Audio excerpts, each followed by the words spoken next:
কবি সুভাষের বাংলা সুভাষ বসুর বাংলা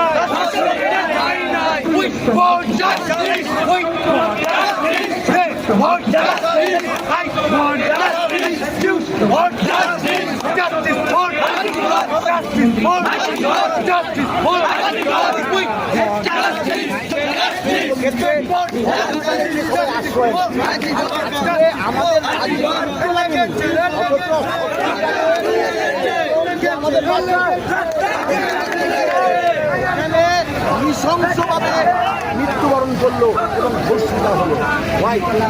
এটা কারণটা হচ্ছে মমতা ব্যানার্জি শিক্ষা দপ্তর ছেলে, স্বাস্থ্য দপ্তর ছেলে, স্বাস্থ্য দপ্তরটা ছেলে তাড়াতে না গেলে তো ওনার যেতে হবে, সেই জন্যই তাল বাহানা চলছে। তবে আমরা এইটুকু বলতে পারি যে 5 তারিখ পর্যন্ত আমরা দেখবো 5 তারিখে সুপ্রিম কোর্টের কি রায় আসে, ভার্ডিক্ট আসে, তারপরে আমাদের সিবিআই কমপ্লেক্স অভিযান চলবে। কারণ সিবিআইকে ওই সারদা নির্মাণ মতন তলানিকে ঠেলে দিতে দেবো না। এটা যদি মমতা ব্যানার্জি ভুলে যায় যে আইএসএফ কিন্তু পথে থাকবে, সবাই চলে গেলেও বাইরে গিয়ে আইএসএফ লড়াইটা করছে। তৃণমূলের বিজেপির বাইনারি পলিটিক্সের মধ্যে আইএসএফ নেই।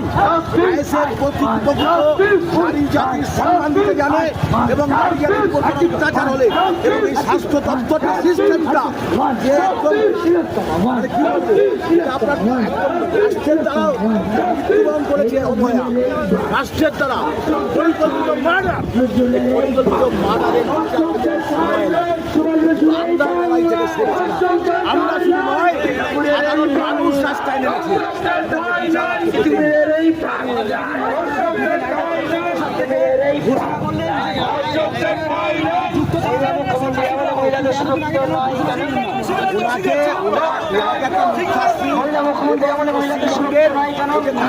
পুরস্কার দিল না, মহানায়কের পুরস্কার দিল।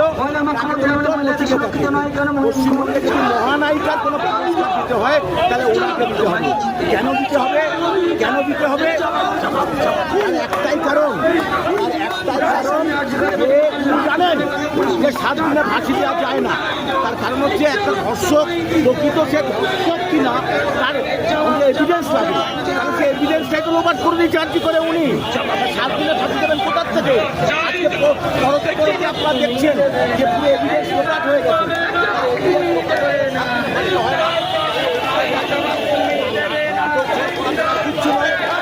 আমরা চাই না হবে দায় নিয়ে পদত্যাগ করুন। ওরা পদে থাকার কোনো অধিকার নেই, কোনো অধিকার নেই। একটু পদত্যাগ করুন, একদম